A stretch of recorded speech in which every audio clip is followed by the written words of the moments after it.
Coming at you from Scratch a Wolf Studio. It's that time again to rage across the internet. It's your very favorite Werewolf the Apocalypse podcast. As always, I'm your host, Porter. Sitting to my left, my trusty sidekick, Mr. Daniel Tyson. Hey, everybody.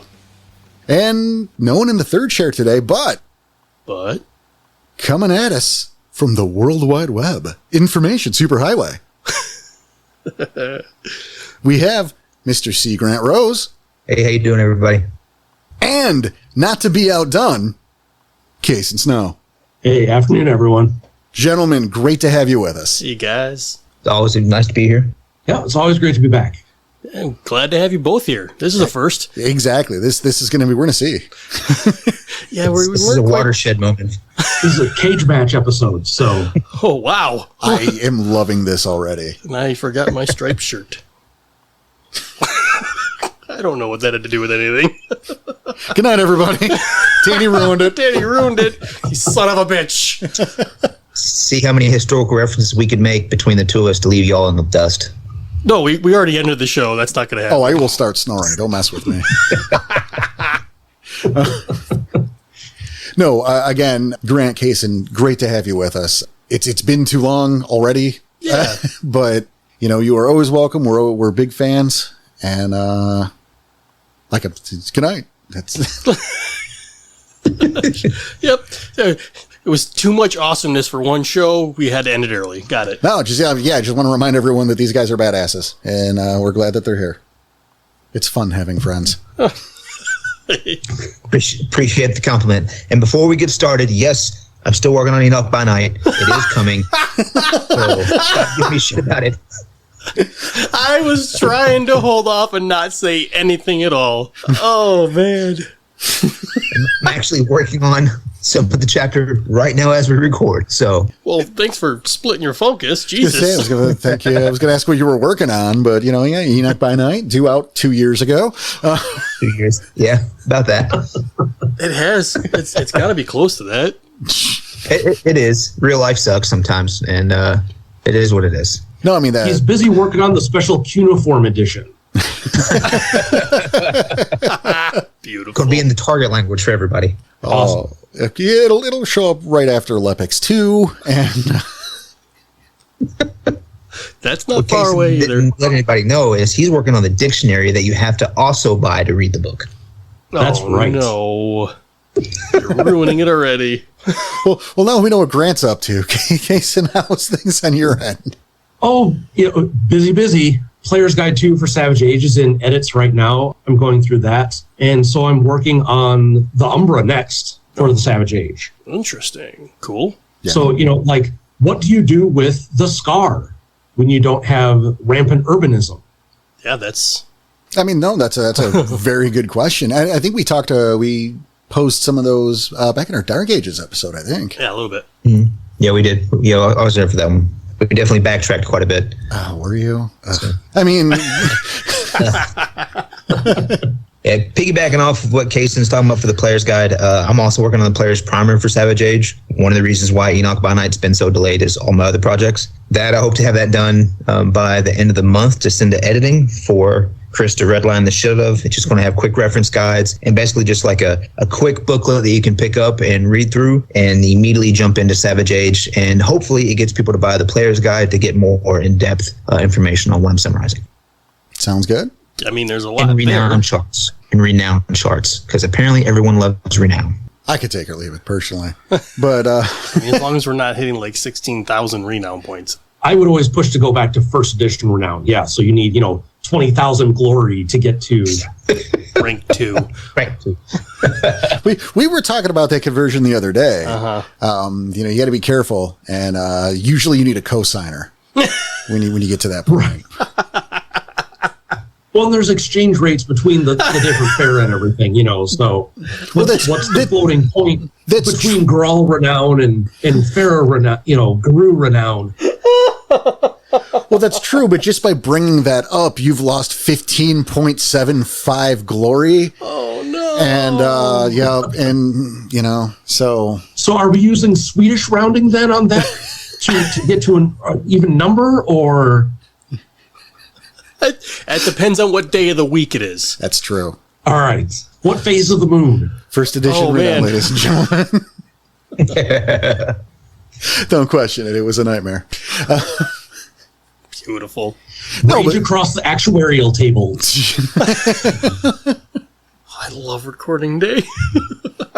No, but for real, we stand by this is, Grant, Cason, if they're writing it, it's worth looking at. So keep your eyes out for their upcoming projects.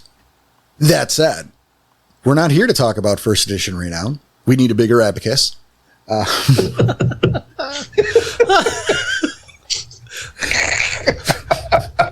of those big supercomputers with the reel-to-reel magnet tapes. I'm thinking some of those old school elementary school issued calculators. The little For slip the cover punch on cards? But if you do like what you're hearing, consider some support. Oh, listen to Danny being responsible. Shit, he's just right. for a second. Yeah, just to see how it feels. Oh, God. He is right, though. We want to thank you for listening. How many years have we been doing this? Over 3. My God. Yes, so we want to thank you for listening. And if you enjoy what you hear, and you're going to love this episode. It's not done yet, but I feel strongly. You should consider supporting us. Of course, we have our Ko-Fi. That's ko-fi.com/rage across the internet. We have our backer tiers there and some fun rewards or some gifts, ways of saying thank you. If you're not in a position to support us monetarily, we understand. Things are tough all over. Things are expensive. It's your money. So if you don't want to part with that, we totally get it. But what you can do is you can word of mouth. You can give us some good reviews. You can tell your friends, Tell everybody you know. That's right. Shares, likes, reviews, those are all big deals. Exactly. And of course, you can always join us on our Discord, the link to which, my God, can be found on our forums. That's on our site, rageacrosstheinternet.com. Dot of the com. Oh, he did it again. I was going to say, we're both going to leave us. All right. All right, we got that out of the way, and thank you. I totally would have forgot. I know. I was just... Oh, we didn't do it the last one. No, we didn't. But we were just having fun, so it was fine. Yeah. Well, we're still going to have fun, goddammit. Oh, yeah, true. Or else. Or else. You hear that, everybody? That's right. Fine. Yeah. All right, quick. Chill. And that was it. That's all we needed. But yeah, you guys know the drill. Yep, so today we're talking Kinfolk. Yeah. Kind of weird that we really... I mean, we've talked about Kinfolk before, but had a specific episode on. I think it's one of those weird, slips between the cracks. Yeah, a little bit. But I think that's a little appropriate for Kinfolk, isn't it? Yeah, they are the unsung heroes. See, I was avoiding that, goddamn. Oh, wow. Wah, wah. I think really they're a breed apart. Show's over. Show's over again. Oh man, we're gonna do Kinfolk puns now. Those are the resources, and I don't know. I guess how basic do we have to go here? What's a kinfolk, Danny? Oh no. Well, not that important. Oof. Oh man. Okay, and Grant, what? Grant, what is a Just saying, kinfolk? kin's different than kinfolk, Agreed. Yes. especially down here in Appalachia. And what? Appalachia, the mountains, the South. Okay. Jesus Christ, you need to go back to school sometimes. No, I hated it. It's very hot.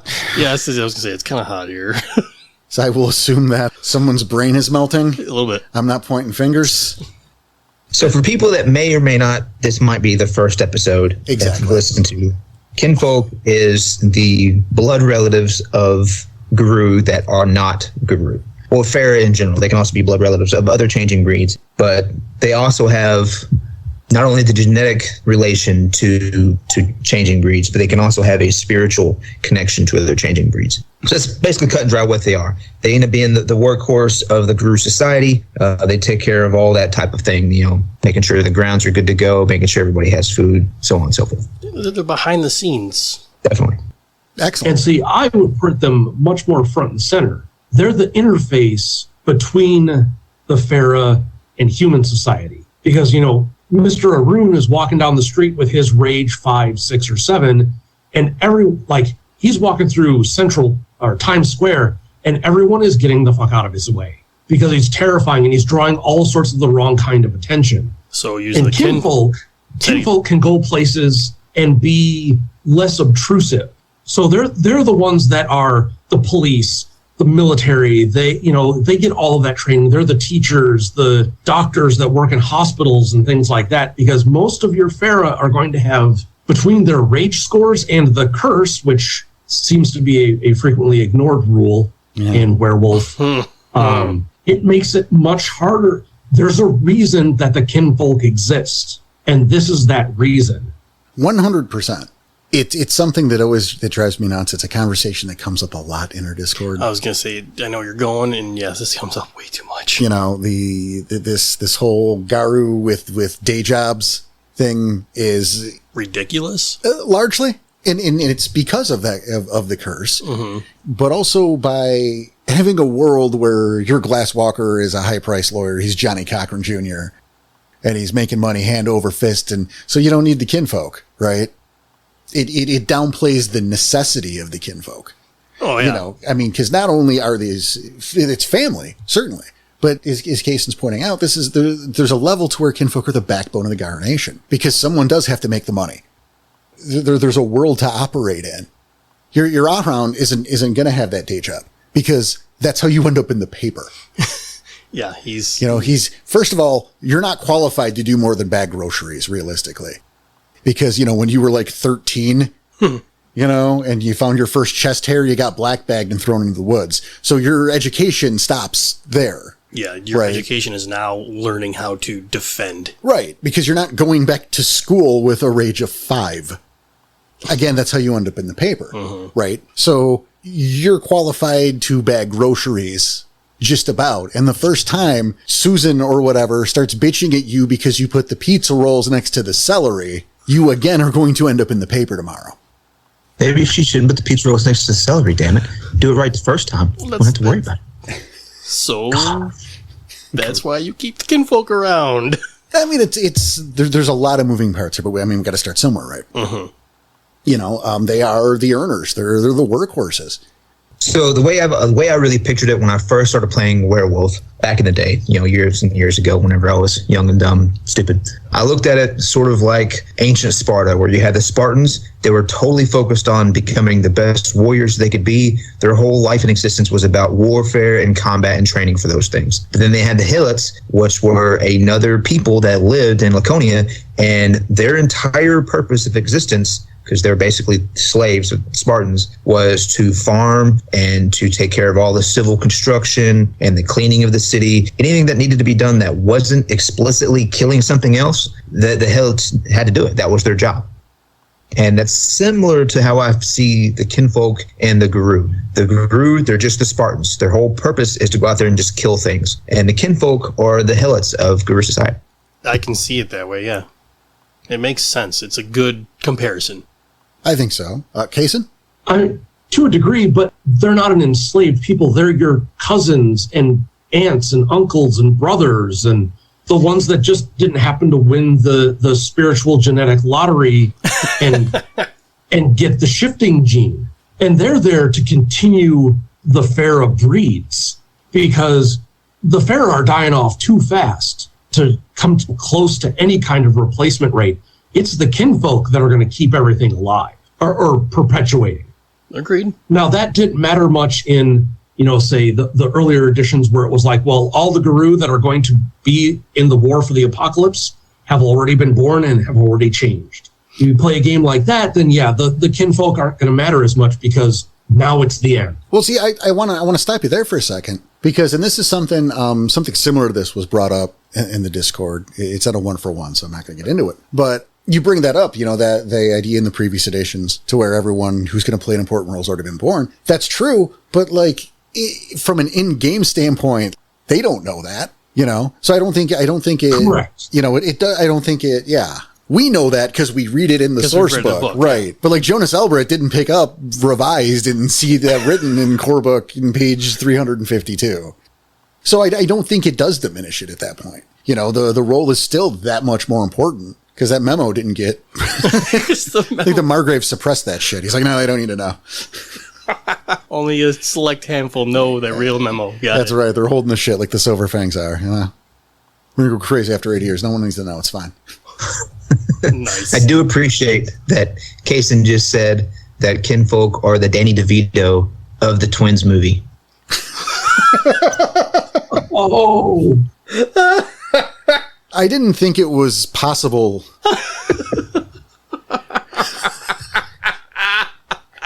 I don't think it was possible to have more respect for Danny DeVito, Kinfolk, or Cason, but lo and behold, it just happened. You know what? Grant's going to get some of that too. He pointed it out. Yeah, nicely done. All the way around. God. Oh, shit. Deandra, download me a hoagie off the internet. It's my level best Danny DeVito. Tonight is your night, bro. No. All right, catch my breath. All right, back to it. So yes, the backbone, and I see it always here. The backbone, but also behind the scenes, because there's a lot of stuff. We know the back isn't behind. Yep, got it. so What an asshole. Yes, you are. I'm just saying there's a lot that the Garu can't do because of many things, but mainly that curse. Let's go get some signatures. That's Kinfolk work. Well, and you know, that is something that we took some heat on in the past. Yeah, as you look at that narrative in that Child of Gaia revised book, that idea of we're gonna make some social change by going out there and getting signatures. Well, that's not Garu work. That's Kinfolk work. I didn't want to say the tribe. I just wanted to say what the issue was. But look, it's an example. this person with this clipboard walks up to you and you friggin' nearly pissed your pants because they're that scary. Not because they look scary, but just because your lizard brain goes, holy shit, that's a predator. Hey, sign my clipboard. Right, and let's not forget, you know, the occasional people who, because of a high willpower rating or just being that big of an asshole or whatever, you know, start to give static or there are problems. And guess what? You are poking the wolf. You say the bear, but who gives a shit about the rest of the pharaoh? We're talking about werewolf. At this moment. I'm going to slip the jab. I don't care. It's fine. You haven't done it in a while. It's fine. Yeah, right. But yeah, you know, like, here's the thing. And, you know, and sometimes people push back on that. But yeah, you know what? The Kinfolk is not going to scare people away by virtue of being who they are. The Kinfolk is not going to have a bad day or get splashed by a puddle or someone throw in frenzy. I was going to say, yeah, they're not going to frenzy and flip out and, right, you know, cause major problems. And at the meantime, while Kinfolk can have gifts and there are such, and we'll get into that, you know, they can't step into the Umbra and, you know, summon a horde of spirits to take out the thing or what have you, you know. One of these is made for combat and one of these is made for support. I like that. Support, yeah. Right, but it also can help open up. See, when I came to Werewolf, I had played a lot of Ars Magica before, and they used something called troop-style play, where you all have your mage character that you play, but you can also play the different supporting characters in your little settlements. And that's how we really approached Werewolf and the Kinfolk, is that, you know, okay, you know, it can just be Monster of the Week /fest, but say you want to do a research story or, you know, just take a break from that. You can tell a story with Kinfolk characters and get your little cop drama on the side or a research kind of storyline, you know, globetrotting, finding little artifact things that they could perhaps do while the Guru are in the Umbra and what have you. Yeah, I'd actually second that and propose that was sort of some of the intent of the Kinfolk originally in first edition. You have to remember, you know, Mark Rainhagen, he wrote both, you know, Ars Magica. Ars Magica was his baby, and then Werewolf as well. Werewolf first edition. He designed the meat and potatoes of the system. I think even if they didn't actually explicitly line it up like that, that was a behind the scenes intent for the Kinfolk to be sort of that non-combat play style for people to default to if they needed to.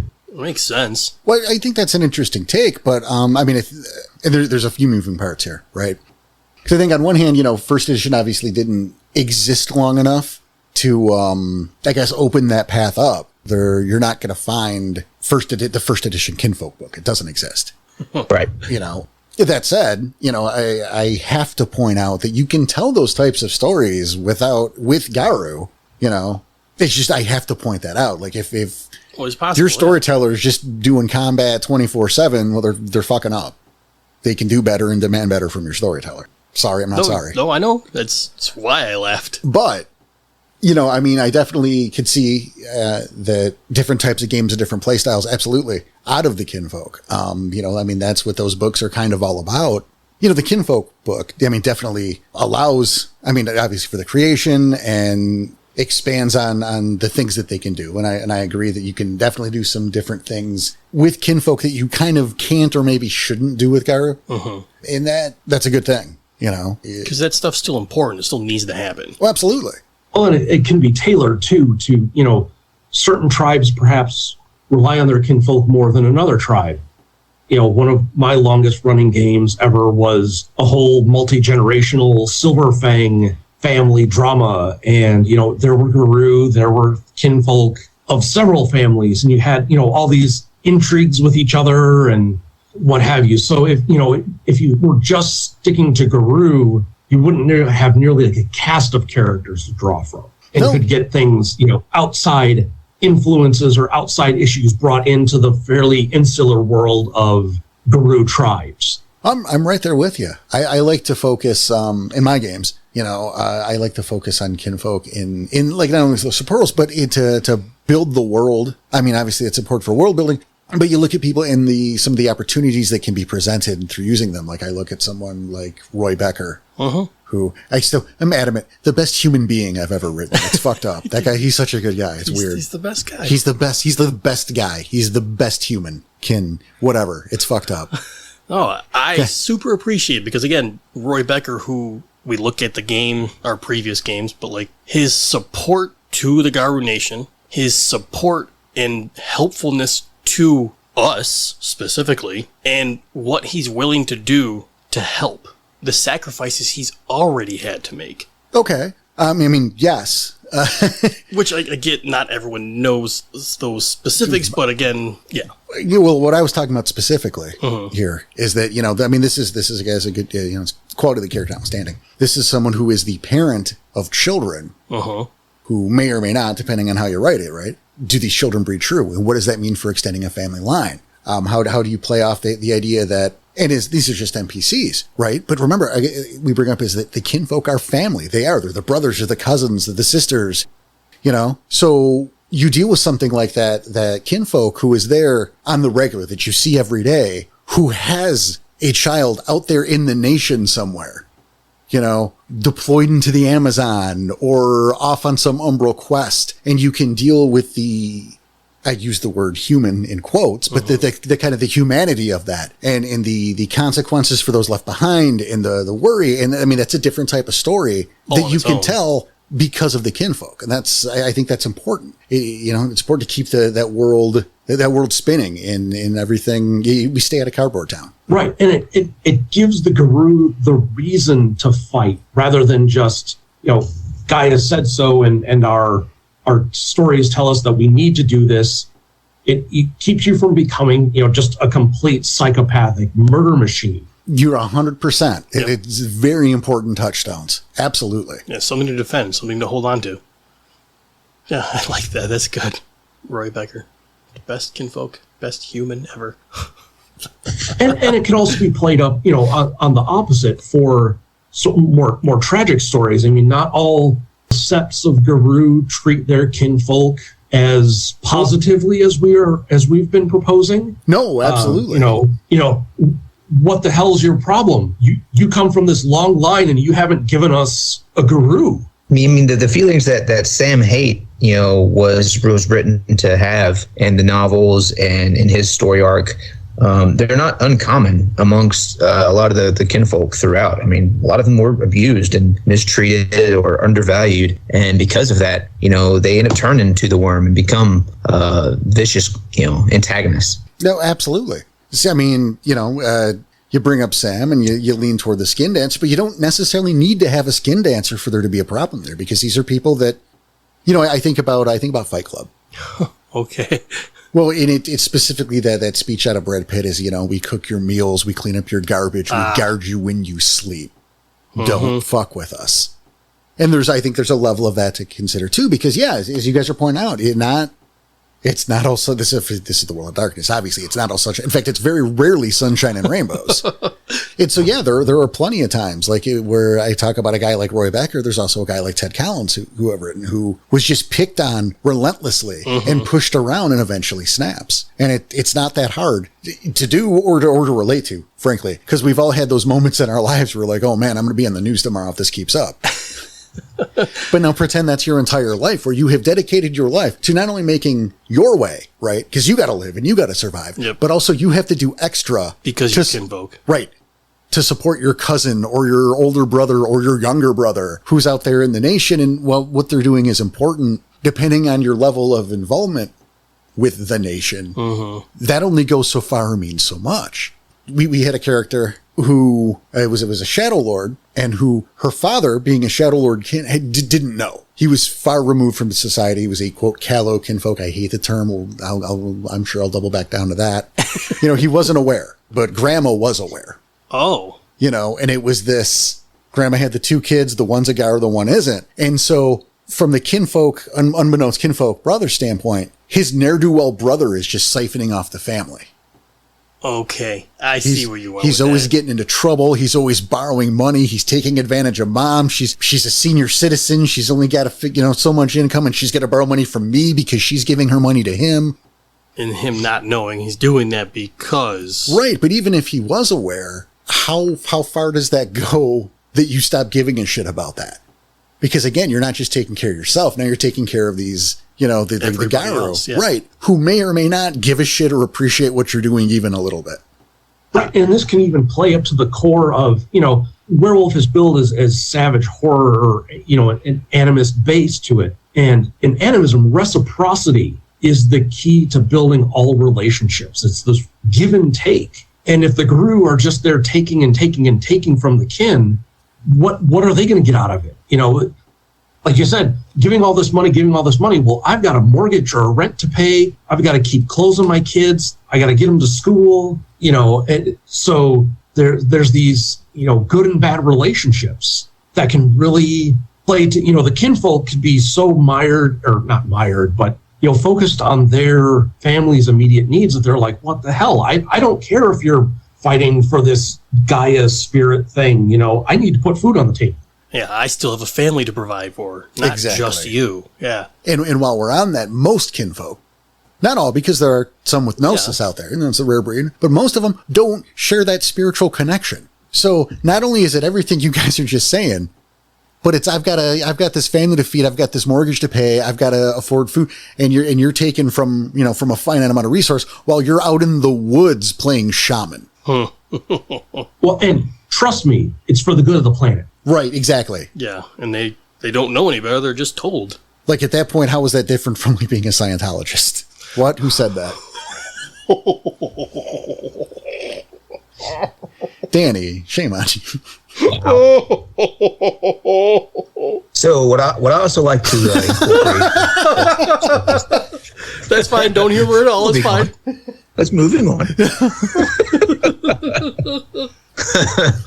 No, so you have these basically undervalued kinfolk, and as a storyteller that likes to bring some more powerful antagonists into my games, as we discussed during the antagonist episode, those types of weak spots in the societal armor, so to speak, of the Gru make them really susceptible to manipulations by kindred, by the blood drinkers. They're called Draculas. Draculas, all right, that works too. You can have any of those kindred manipulate and twist around without even using their powers, those disgruntled kinfolk to begin to really hurt things. For example, say, your cousin, the kinfolk that's supposed to be in charge of making sure the park that is the bond of the local cairn is protected. Well, he's pissed off and he lets, some asshole Lasombra buy the park from the city and then start to change it over to a condominium complex. How about the, to get taken away, how about the kinfolk who gets sniped for this brand new career opportunity, this fucking huge step up? It turns out to be a Pentec subsidiary. Yep, yeah, that works too. He was headhunted, or even told you just can't take it because you're needed here. Oh yeah, it's even worse at that point, right? And then you resent, Uncle Albert because he said I can't go. And now that resentment builds and festers, and it calls out, there's a Bane sitting there. Excellent and point. Bane says, oh, hey, here's our easy in. Oh, it turns out it's Kinfolk. This is even better. Oh, I'm sure that fucking very easily to do, and no, make exactly. a hell of a story out of that. See, that's great shit. And yeah, you can't have this career opportunity. By the way, I'm going to need a couple $100. Ooh. Right. Oh, and that person you've been dating that you really like and you maybe want to marry, no, that's not going to work for the family either. So yep, we don't have need hit her. the bricks. Yeah, we don't need her knowing any more than she already does. So too bad. Well, moreover that, we think it's going to be helpful for us if you marry into this Get family. I was gonna say that next. Like, nope, but this family over here, you need to go. Them, you need to marry. We need more troops, more Garu. Make this higher chance. Make this higher chance. Oh, fuck. That's our subtitle. Kinfolk, make this higher chance. Oh man, I was gonna try and re-say it, but fuck it off. I thought it was going to be Kinfolk Doggystylin. Oh, wow. You know what? Done. Onion rings. Cut Pritt. That's happening. Well done, sir. Oh my god. I've been saving that one up for a while. Fucking I'm not going to lie. respect. It's done. That's happening now. So congratulations. And even if I don't remember, I'm going to listen to this when I'm editing it. And it's going to be like, oh, there it is. Yep, exactly.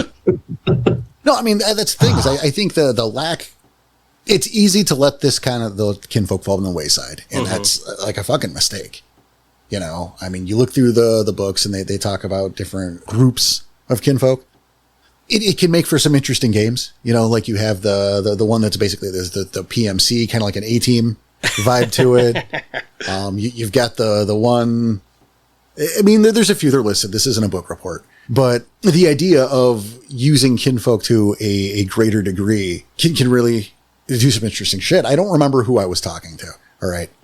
This was a while back. I don't remember if this was my idea, if it was someone else's idea. So apologies if I didn't come up. I don't know where this came from. I don't remember. Okay. But it was this idea of a group called the Den Mothers, who were a group of kinfolk who would respond to kinfetches and try to get these lost cubs and rescue them because there just weren't enough Garu to go around.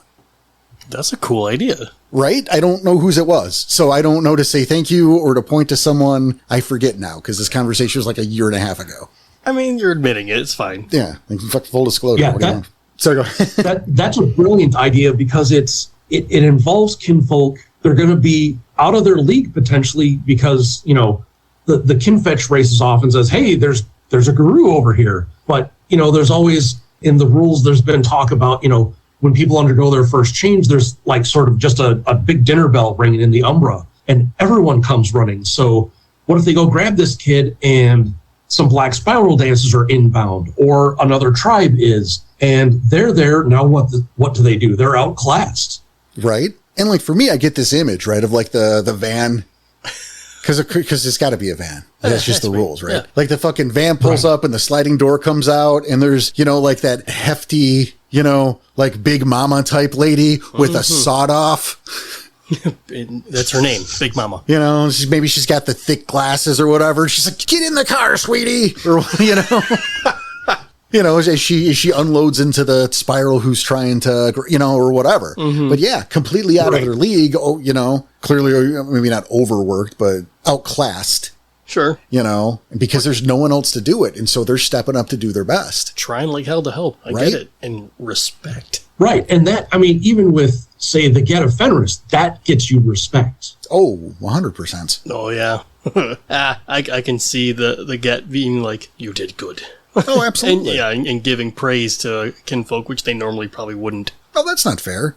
No, that specific one. I'm not saying like this general. This guy, just Jerry. Yeah, just one specific one, not like as the Get in general. All right. So I've actually have a couple stories from my table of kinfolk doing those types of heroic things that warranted inclusion into the silver record. Like I had one kinfolk in my game that he went out of his way to defend I don't know the relation, a cousin or something that was mortally wounded by a Nexus crawler that had been attacking the cairn, and he sacrificed himself to ensure that his cousin could actually get away to get reinforcements to take down the crawler.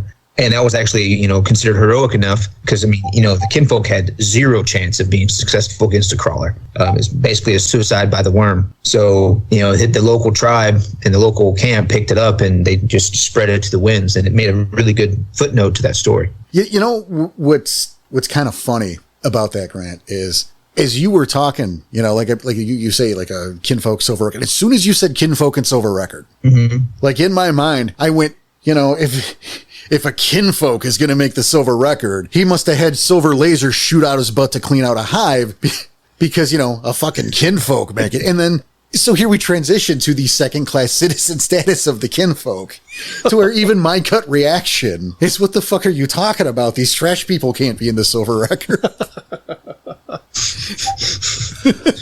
Kinfolk. Yeah. No, I think that's cool. I think the self-sacrifice play is warranted enough. No, I agree, but I think you're missing the point here is what I'm saying is, my gut reaction to view the Kinfolk as a second-class citizen is typical of the nation. I was going to say, it's very typical. Right. This is where we're going. Is, the story, less the point, is my natural reaction and how that kind of reflects something so popular within the Gyro Nation. The idea that to devalue the Kinfolk, despite, their contributions, because their contributions more often than not do not involve dying in the battlefield like the Garu are expected to. Expected to, yeah. Whereas the Kinfolk are expected to keep them going from behind the scenes. Right. Sure. And again, there are examples of Kinfolk in the field. Right. And those examples, they are perhaps the exception that proves the rule, that as a sept of having a small population of Kinfolk, you're going to want to shepherd your resources. As I said before, this is the future of your sept here. And you're not going to necessarily want to throw them into any kinds of battles, even with Fomori. 100% because agree. Dead Kinfolk don't make new kin. Yeah, dead Kinfolk can't make anything. Funerals. So, that definitely fit where the guru, of a sept, that while they may look at the Kinfolk as second-class citizens, an enterprising storyteller will try to impress upon the players so they can, and the player characters throughout the story that, hey, the importance of the Kinfolk is not only are they the future of the nation, but at the same time, they're the maintenance of the nation. They're the ones that actually make sure that the shit that needs to get done, that is, not full of glory, gets done.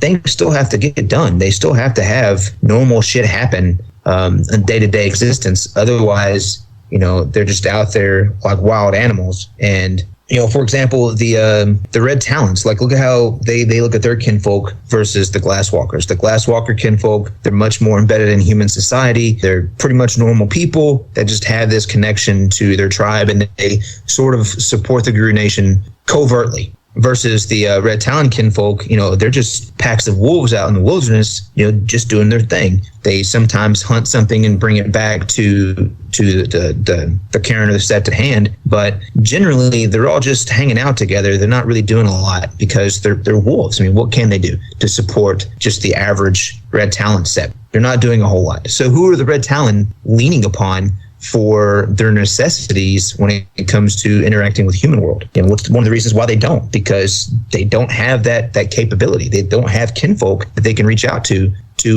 bridge that gap. Well, I love that you brought that up. It was something I was kind of keeping in the chamber for later, but yeah, because you bring up the wolf Kinfolk are ultimately just wolves. Yes. They don't, obviously they can't change, they can't help in the human world, but they also, it's not like Scooby-Doo, right? Every time wolves get brought up, I swear to Christ, I'm not doing it on purpose. But they're not talking, right? They're not. You're not having a conversation with a wolf Kinfolk. No. There is no planning either. They don't plan for the future. They don't have that concept of time. Exactly. So it's a very different animal. No, it's very much just survive. Right, and so that's something that's noteworthy too. Is when we're talking about Kinfolk. Really, we're just talking about Hamid Kinfolk. Yeah. Is it possible? And like the books will tell you, well, it's possible, but it's very difficult to play a wolf. But why would you want to let's be real. Yeah, I was gonna say you don't want to. No, I don't think there's any value in that in playing a game where we're all lupus kinfolk. Well, I'm gonna eat, now I'm gonna lick my balls. Now I'm asleep. Good game, everybody. 12 honor, 6 glory. Do I make that the wraparound? It might be. I'm gonna eat and then lick my balls. I did it. Take a nap and do it all over again the next day. That's right. In fact, we're going to use first edition rules. That was 300,000 glory. Wow. Per ball. Oh, you just described my dog's day. His deed name would be Sloppy Crotch, by the way.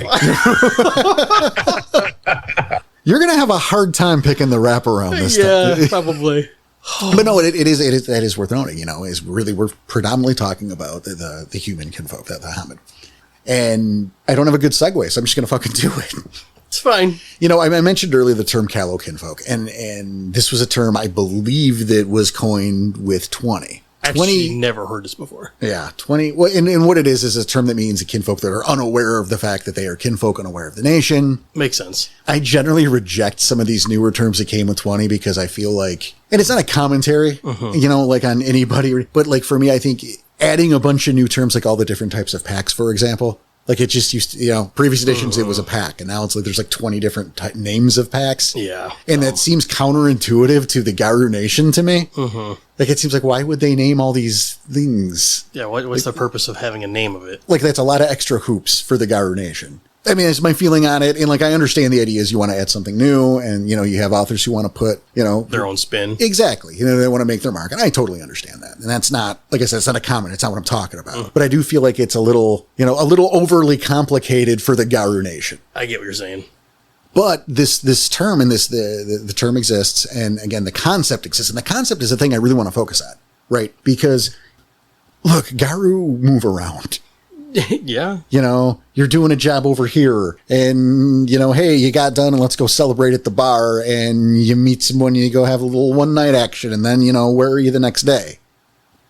Or maybe you're dead the next day.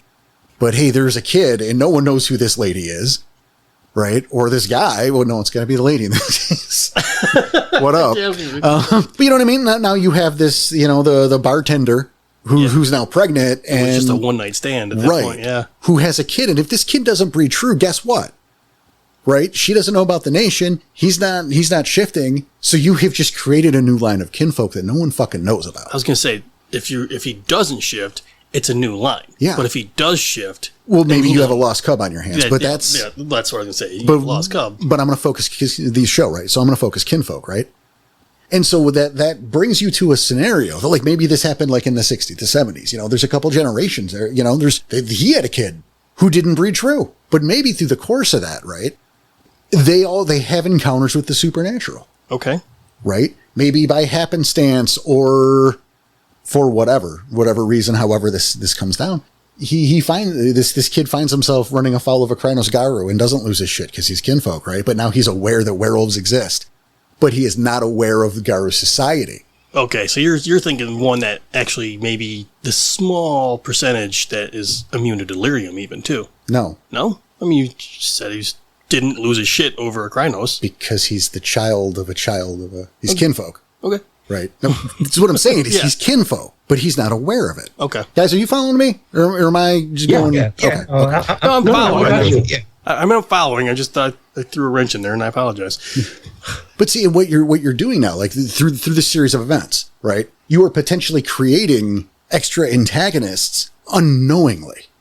Like, hey, look, now here's and let's make a parallel to other media, something like Supernatural, like the Winchester family, right? Really, they're kinfolk, and they just never fucking knew any better.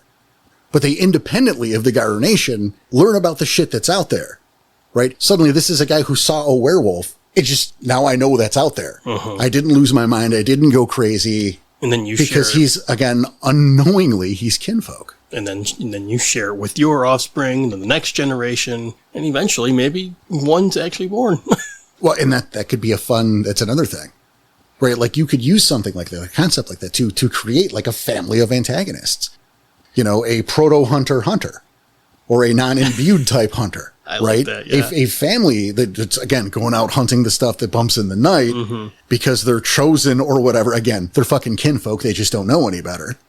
Right. And then what happens when like the latest kid breeds true? Yeah. Right. And I was going to come to that. What if you've got two callow kinfolk, that are their great grandparents were Guru at some point, one night stands, so on and so forth. And they get together and have a child that's bred true. They don't know anything about the Guru Nation. They don't know anything about werewolves. And all of a sudden their kid is turned into taking the war form and wrecked their school. He's one of them. You're right. Or they know nothing don't about even know it. what's them. It's like, what is this? What the shit is this? And yeah, that works both ways. And yeah, I think those make for some pretty interesting story hooks, because here's one for you. What if your player is that Garu? What if that's your character? I like that. You just gave him his own background story by multiple generations. I mean, right? I think it's an interesting concept. I think it's a good thing to play with. That's a cool idea. Yeah, no, it would definitely be a thing to play with, because most of your PCs are supposed to, have been Guru for a year or two, so they know the sort of general goings on. I even remember from like first edition, they had all these, questions at the back that you could answer to flesh out your character. And one of them was like, you knew you were Guru from a little kid, and why was that? So flip that around. All of a sudden you find out that you're a werewolf, and holy shit, what's your first response? You think of everything out of human folklore because you don't have the nation there to tell you what's what. And that could make a really interesting, I want to say starter point, right? Is that you have been a werewolf, to make the distinction, right? For like a year or two. And then you find yourself being introduced into how to be a Garu, again, for the distinction there. I like that. That's some cool shit. Or, at least it's an interesting angle. It's a different angle. Yeah, I like taking those kinfolk like that, those lost and new kinfolk lines. And if I'm going to start incorporating like other splats or other changing breeds into my werewolf games, that's typically the angle that I want to try to go with, because it makes the most sense. You have this kinfolk that the last Guru in his familial line was like his great grandfather. Well, maybe his great grandma, shacked up with a Bastet, and so this person's actually kinfolk to two different lines, two different breeds, still non-changer. But then you have this kinfolk that's at this nexus of a potential story and conflict between, hey, maybe these Bastet are coming in like, hey, this is my relative, and then the local Sept is like, no, this is my relative, and they have that type of antagonistic relationship. Sort of like, throwing pineapple on a pizza. It's just going to cause problems.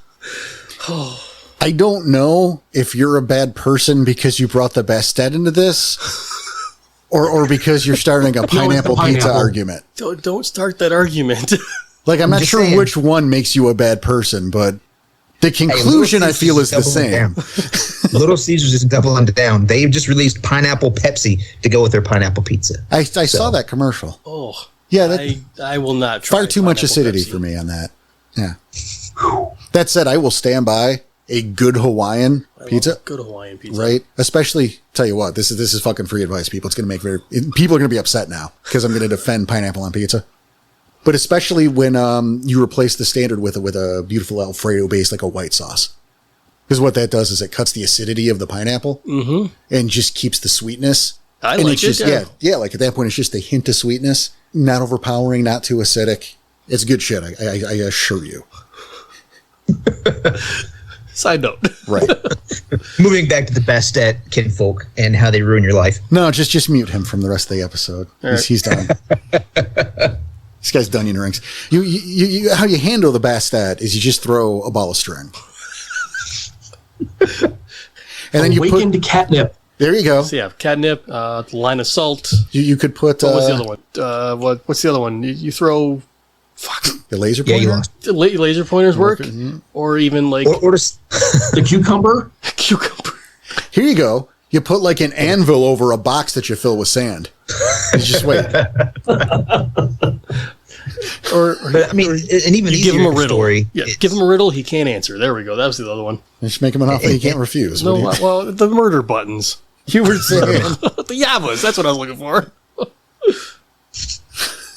And an even easier story that you can integrate like that, if you don't want to use Bastet, is Glasswalkers and Ratkin kinfolk. You know, the Ratkin, they're all over the place. They're just making kinfolk willy-nilly. And that really puts a sept into an awkward position. Say if Rat is their totem, their pack totem, and, you know, this kinfolk has been part of the Ratkin kinfolk groups, and then all of a sudden they breed true and they're a guru. How are you going to incorporate that guru, you know, from the crazy Ratkin mentality? Because, you know, they keep a tight control over their kinfolk, and they indoctrinate even their kinfolk in how they look at reality. How are you going to, you know, bring that new guru into the sept and fix all the indoctrination that the Ratkin had on? You know, you can't say no to a hypothetical. Right. So I hate you, Grant. But You can't reject it. Go with right, it. exactly. But I would question the I'm going to say quality of the partner that a Ratkin would choose. I see what you're saying. Like, I think the Garu in this scenario needed a little more self-esteem, I think, maybe. Maybe so, but maybe the guru blood was from the grandfather of the current Ratkin kinfolk. You let me make my jokes. You are bringing Farah into this. I will make my jokes. So if I may pose a question, since we've opened the Farah box here. Hate you guys. Go on. How reject it. How does everyone here deal with kinfolk and the various either changing breeds or even the tribes? Is someone a Black Fury kinfolk? Are they just Guru kinfolk? How fine do we all slice kin and their distribution amongst the Farah? All right. Well, I think I would argue that you're going to classify, and I don't know who this nebulous you is, but there it is, right? The kinfolk's going to be classified based on the tribal makeup of the ones who made them. That's a weird sentence for me. But, you know, like if mom is a Black Fury and pops out a couple kids, you know, let's say Mark and Sarah, because fuck it. And neither of them breed true. They are Black Fury kinfolk. Black Fury kinfolk. Right. I treat it like natural segregation in the bigger cities of like 1940s America. You know, if you're in an Italian neighborhood, you know, you're an Italian, you live in an Italian neighborhood, you don't go across the street and have babies with the Irish neighborhood. You know, that's how I generally look at the kinfolk in general. If they're Black Fury kinfolk, you know, they tend to stick with their own kind, so to speak, do that natural segregation, you know, self-imposed segregation. Like, you know, when we were all kids, 2 or 3 generations back, you know, your mom would tell you don't hang out with those kids across the street. They're on the wrong sides of the tracks type stuff. No, I completely agree. In fact, I was probably going to get there, but you said it better. So thank you. I completely agree. Which, by the way, opens up situations of, and I hate to say this, I think I know just by your facial expression. But almost like it can open up to like almost Romeo and Juliet. That's exactly what I was thinking. and I hate that I'm saying it. I think a Black Fury kinfolk and a Get kinfolk. Right, you know, or a Geta Fenris itself, or you know, it's breaking that segregation, crossing those tribal lines, especially with tribes that don't get along. That's exactly and how why that I can picked become those two. right, and how that can become how that can become problems for various septs, or even on a pack level. Not that I. Okay, so then it's a social division of this Black Fury kinfolk when it comes to making matches, you know, outcrossing, you know, because if you stay just within your, because let's face it, the populations aren't very big. And so, you know, so at some point it's not just the Silver Fangs that have problems with inbreeding. So you have to bring in outside people. Do you just bring in regular humans? Do you go out to, say, children of Gaia kinfolk? And so, like I said, is it a social thing that makes you a Black Fury kin because you were raised by the Furies? Or is there some kind of like spiritual mark on you saying, dang, you've got the Black Fury thing going on? And then when they have kids, you know, once again, if it's social, then you have to decide, like even what locality goes, you know, when the Black Fury and the child of Gaia kinfolk get married or mated or however you want to arrange that, who has claim to the kids? Well, and see there you go with that, right? I think it is social to a point. You know, there isn't a spiritual, and I mean, there can always be exceptions. Always. Because I already hear someone Going, well, what if? Well, we're Yeah. not talking about the what if. We're talking about the rule, not the exceptions here. It is definitely social because you don't have, like, Fenris isn't swooping down and going, Stan is my kinfolk, dude. Yeah. He is a regular guy, and I endorse him to go get a job at the grocery store to help fund extra bullets for his brother's pack. What a sentence. That was a lot, yeah. Yeah. Right. Like that's not a thing. Right. But like you bring up, and we'll go back to this example with the Children Gaia and the Black Fury. If that kid is going to breed true, that's where the spirit, like, what's he going to be? That's up to the totems. I was going to say that Yeah, totem's going to make that decision. Right.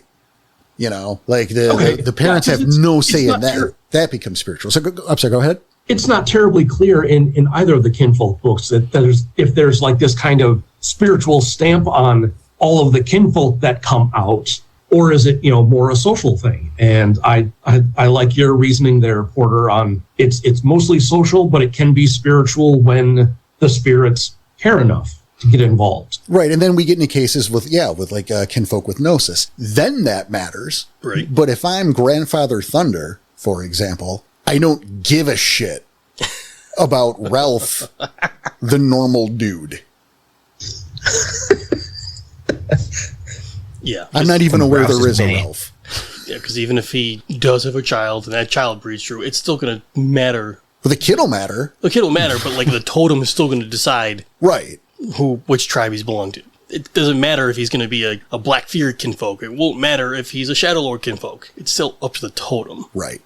I can see that. Hell, look at it. We'll go back to the Get and the Black Fury. Two different kinfolks, and they have a child and breeds true. And look, he was chosen by Jasmine Rat. rages till dawn. Well, But a great example. A kid, someone who was raised, her mother was a Black Fury, was raised to be a Black Fury, to be the Black Fury. Yep. Not embarrassed mom. She breeds true. Fucking, they're going to Greece. They're going to the Sept of the Bygone Vision for this rite of passage to do all this, and it's time. And they're like, yeah, Pegasus is going to show up, and Pegasus shows up and goes, get this thing out of here. Yep. This is not one of mine. Fuck off. embarrassing mom anyway. Right? Well, because she was a Get a Fenris. No, that's great. I love this discussion because it makes genealogies then for the guru more than just who slept with who in meat space. Right. There's going to be a spiritual element involved too. Well, I think your haplogroup is only half of what makes kinfolk. Right. So you've got like 3-dimensional natal chart or, ancestry charts now because you have to chart the spiritual ties and repercussions. And then for the masochist storytellers of the group, and if you also want to start incorporating that, you can also have supernatural influences as well. The changelings, for example, they also breed with humanity, and they have, what their equivalent of the kinfolk, the different Kithane and out there. They're still in existence, especially if you have Fianna in your game. The Fianna, they have a lot of relations with the Fae, and so you can have this supernatural ancestry that may have an influence on your games if you're going in that direction.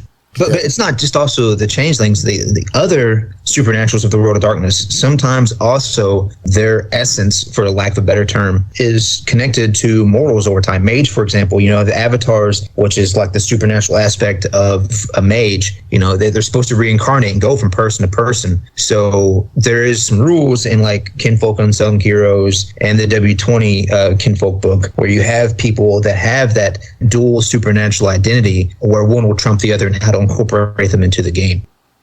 I mean, you are correct. I was going to bring up, there is that whole section in at least Kinfolk 20 about hedge magic and incorporating all that. I mean, obviously, you're not wrong. I worry about that sort of thing a little bit, though. Understandable. Well, I think it can get quickly out of turn. Yes. That's why I said for masochist storytellers. You can really end up muddying the waters. Big time. And there's room for that sort of thing. I'm not saying there isn't, but that I feel that kind of thing needs to be kept more as an exception. You got to be careful with that. Yeah. You have to pick and choose. Yeah. And take those careful shots. That's why I'm saying like the masochist storytellers of the group that prefer to use those concepts into their game, that there's a lot more research and a lot more preparation on their plate than a usual game, because they have to figure out a way to incorporate these concepts in such a way that it makes sense and it doesn't, take away from the greater werewolf story at hand. Otherwise, if you wanted to incorporate those concepts and have those be at the forefront, play those other games and those other splats, and you let your players be those particular supernatural entities. So it's definitely a lot more work for the individual storyteller to start bridging those cross-splat and crossover concerns. I've had some success with it, but I've also had, a couple one-shots that were just hell for me to run because of all the extra stuff I had to track. So it's definitely not for the weak of heart. I mean, I largely agree with you there, man. It's I take the coward's way out. Crossovers make my teeth itch really bad. So if we're playing a werewolf game and you want any kind of mage things, there's hedge mages, and that's it. There's no awakened. There's no avatars. I mean, you can call it whatever you want, but for my own sanity, hedge wizards are where it's at. And other things get, like Fae would get an extra merit or something. But that's just for my own sanity. Plus, each game has their own themes and whatnot. And, once you throw mage in, everything becomes a mage game. Something I'm loving about this particular conversation right now is you look at the three of us here, and there is very much. Yeah, I know you're here too, Danny. Show. I'm like, what the fuck? You're not a storyteller. I mean, fair, but like, okay. Yes, Danny's real, everybody. He exists. He matters, and we care about him. Thank you. That's all I needed. Cason, Grant, tell Danny that you care about him. You do exist. Danny, we care about you very much. Thank you. You matter. I feel better now. Thank you. Man. So, is we have this we have the whole spectrum covered, with Grant in his crossover madness, to Cason in like I'm somewhere in the middle. So like we got the whole, and this is exciting to me for future episodes already. Oh, like, gentlemen, the arguments we're going to have, it's going to be amazing. Yeah. Like I can't wait till the next episode. The three of us get together and cannot agree on a single thing, and it's going to be beautiful. Well, it could even be better if we do it like English Parliament, where we all have a 2-drink minimum. Hey, wow. how about that? Is that an episode that Danny's willing to edit? Sheer entertainment value? Yes. Yes, I am. That might be in our future then. Spoilers, perhaps. I can't imagine the editing that's going to have to go into that. Hey, whatever.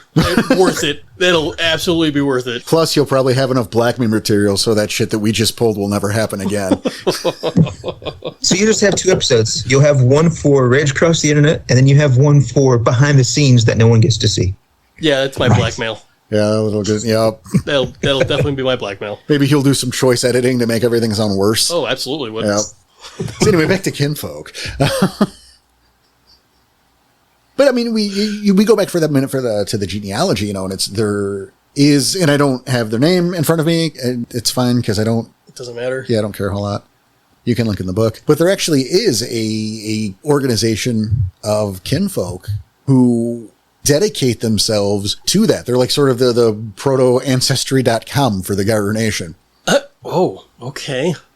I'm saying Kinfolk 20 has that group, has a bunch of different groups of Kinfolk. And one of them is basically ancestry.com, like that. .com. There's also a Fiano one that's just like a folk band. Really? Yeah. That's kind of cool. Yeah. Is it? I mean, like... Yeah. Well, it was originally just a Celtic folk band for the Fianna in the old Kinfolk book. In 20, they've expanded that other tribes have got in on it. So, like, I think the Children of Gaia have, kind of a folksy band that tours around, and the Bonars have some kind of jug band, Zydeco band or something. So what are they doing? Telling it's stories? It's undergone some expansion. Are they like telling stories through their songs? Just making music because it's important. Yeah, and just some of it's busking, I used guess. for like Busking. finding these lost kinfolk. Like, they've got secret messages in their songs, and if you're lost kin, you'd be like, ding, the little guy in light bulb goes off. And Honestly, I only brought it up to make fun of them. I mean, if I was an enterprising glasswalker, I would use the rite of the fetish and change one of those little security, cubicle things you have to walk through to get out of Walmart. But instead of it going off whenever you try to walk out with something stolen, it goes off if you have kinfolk blood. I wonder how you would go about that. Surround it with flower petals and salt and say some ooka booka to make it happen. 10 out of 10. I kind of like that, though, but, it goes off still whenever someone steals something.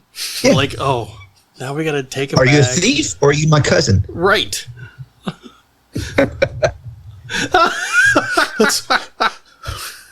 What wasn't that a Jerry Springer episode?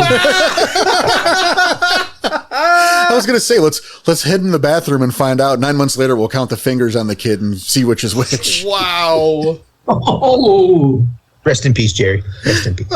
Is Jerry's? He's not dead, is he? Dead. Yeah, he died. He When died. did that happen? A few months ago. No shit. Yeah. No more Jerry Springer show. It hasn't been for a while, but. Well, I feel like there's a way to get back in that, though, right? Surely. What are we doing? He's not the only one, right? No, it's like, I've been possessed by my trash TV talk host. Yeah. Who is also my baby's daddy. Wow. We'll make it happen. It's fine. The head of security, the bulk of the Steve Wilkenos or Velkenos, I don't fucking remember his name. But this big Steve guy, he took over it. It's his show now. You reckon Jerry Springer was Black Spiral Kinfolk? I wouldn't be surprised. Oh, that's a story. That's a story. I wouldn't be surprised. Yeah, no, I've already got the whole rite in my head for how to do that now for a glasswalker rite. Got to be a kin fetch spirit. You bind it to the little security thing. It's right there. I'm gonna write it up tonight. Going back Just to torture, just to torture Porter. No, when you get it done, I'll be happy to poke holes in it. That's what she said. Yikes. Jerry. Poking holes in condoms for the kinfolk. Wow. That's how you keep the bloodline going. You're doing Guy's work, yeah. One thumbtack at a time.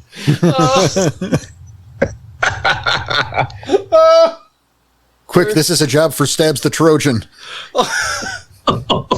There are so many wraparound bits here. Ha!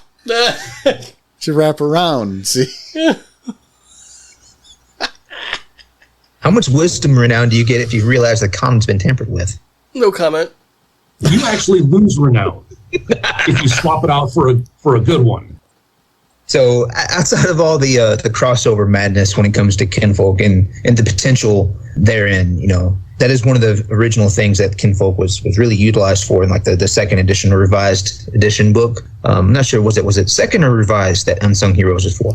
I think it was second, but the thing with, the thing to keep in mind about the second to revised is really the meta was the bulk of the change between editions, so it's really hard to tell if they're not specifically bringing up Anthelios, which edition something lies in. Right.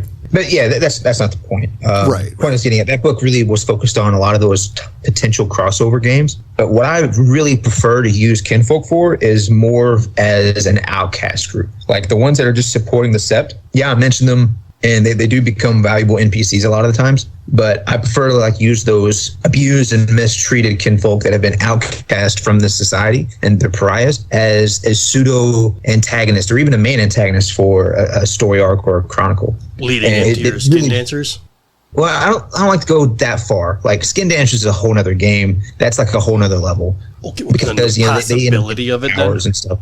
Yeah, I like using those antagonists that they don't have that supernatural edge, so to speak, outside of immunity to delirium, but they have like the mental acuity and the preparation, sort of like Batman, to really go against your players. Well, and yeah, I want to build on that, Grant, because I'm right there with you. It's like I brought up earlier with the whole Touted, we know your sleeve, we take care of your... Yeah, a kinfolk scorn can be a dangerous fucking thing, because guess what? He knows where your sept is. He knows. He knows what probably knows what the schedule for fucking bond patrols looks like. He knows the names of the people that are important and the people that are not. He knows what your weaknesses are. He knows where you live. He knows where you sleep. You want to screw that guy over, as an antagonist, he can ruin you. Yeah, he can cause veil breaches without a problem. Right? Light a match in the right spot. Even as simple as that, a few pictures or making deals with the right, supernatural enemies or construction or there's plenty of ways to make, the kinfolk scorned an antagonist without going the skin dancer route, which I think is often overlooked. Skin dancer is the easier one yes. from a writing standpoint. It's like, because it's agreed, but at least on the way to that, it can that. You can do that too. The skin dancer being the extreme. Also, something I like to utilize the kinfolk for is to really be the reason why my antagonists are antagonists.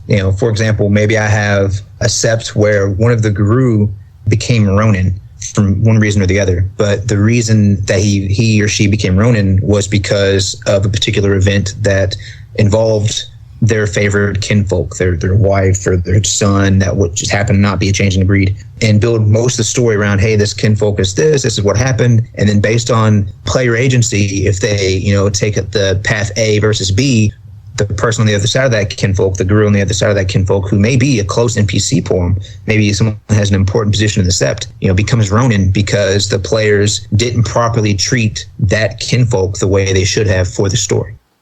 No, 100% with you. Going the other way with it for a minute, away from antagonists, using the kinfolk to bring Gar together. I look at the example in our own actual play series, wherever Gaia takes us. You heard it last weekend, next week. Shameless. But, through that side story with Tom and I, you learned a bit about Bodhi and Mia and how they came together through a kinfolk. Which led to a creation of an entire pack. At the same time, we talk about the Kinfolk Unsung Heroes. They detail how to make kinfolk characters. They talk about kinfolk rights. They talk about fetishes that kinfolk can use. Obviously the rare kinfolk with Gnosis. They even talk about gifts that they can learn, which are largely just Kmart versions of real gifts. Oh, really? Yeah. I never actually looked at those. Pretty amusing.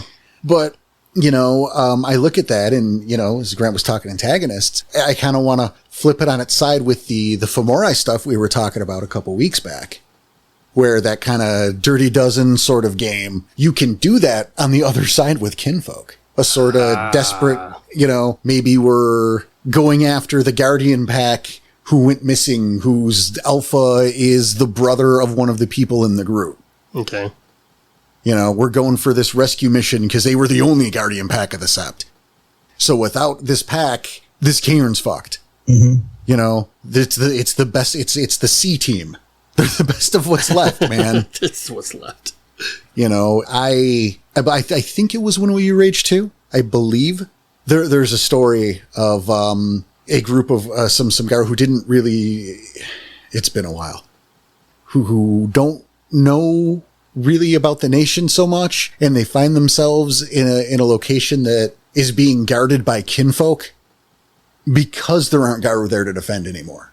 Okay, so they got nobody left, so their C team is kinfolk. The kinfolk are now taking care of the land where the Garu were supposed to because there's no one there.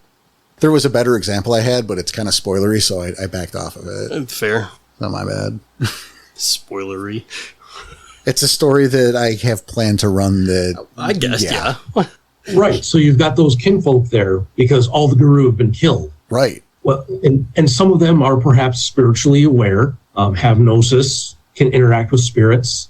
What is that relationship going to be like? And then guru come in, say, 5 years later, what does that look like? That there's not guru there to maintain the, and I use quotes, proper relationships with spirits. Is it some sort of weird cult or just a new interpretation of, a new way for these kinfolk to look at things without being, have the guiding hand of the guru to keep them on the straight and narrow? And so they're not necessarily antagonists or allies. They're just a new a new spin on things because there's no animus pope up there saying you have to think of things exactly this way and all the relationships with storm crows have to be like this and what have you. No, that's a great point and a good spin, right? Because but to expand on that, this was a cairn and the Garu died. And so the kinfolk are doing the duty to take over. But here's the thing, generations pass. And as things get telephoned, the message gets lost. So yeah, now you have this, we'll use the word cult, right? That's, well, Cason did. No, I know. It's a cool idea. Right? Who have taken over this mountain for sake of argument. And then, then these, after all these years, a couple generations pass and they've recontextualized how things are done and developed their own ways. And here come the Garu, and how was that met? I think that's interesting as shit. That's a good call. And how many children have gone through there and then none of them have bred true. Right? But, you have ones that have gnosis and are spiritually inclined. So, I think that's... What do you do with that? That's a hell of a thread to follow. Fucking nice one, Cason. Thank you. That's a badass idea. I like that. Yeah, I mean, you definitely need to take, if you're a storyteller, you need to take kinfolk into more of an influence over your story overall. You can't just have Guru do everything. It makes the story a little bit less dynamic. And if you really want to keep your players enthralled and continually invested into your games, you need to add these extra layers. And based on the lore and canon, that's what the kinfolk are for, is to help you, layer in these other aspects of their society to create a more dynamic and rich story and environment for your players to muck around in. Absolutely. From the local detectives who can help give a heads up when something seems wonky, or maybe help finesse things to get some people out of trouble, to Little Red's dry cleaning, who helps set up fake identities for these people and launder shit. The lawyer or the construction guy to the senator, or the potential for kinfolk is endless, and like you said, it's so important to use them to help flesh out the world and make sure you're making them an important part of the greater context. Mm-hmm. We have. I mean, what would John Wick be without the Hotel Continental, right? All right, Ted Theodore Logan.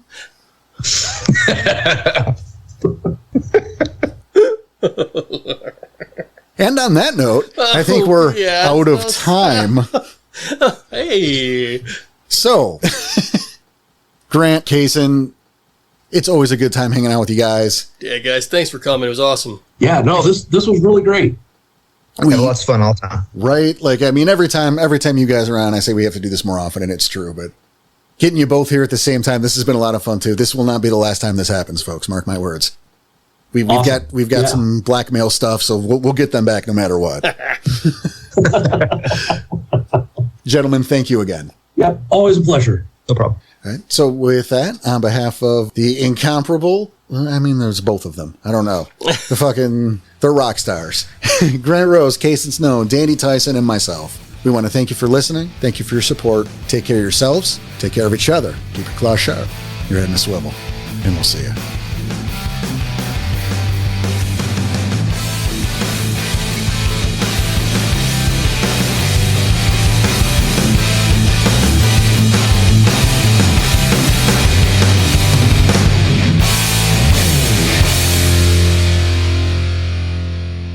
Well, I'm going to eat. Now I'm going to lick my balls.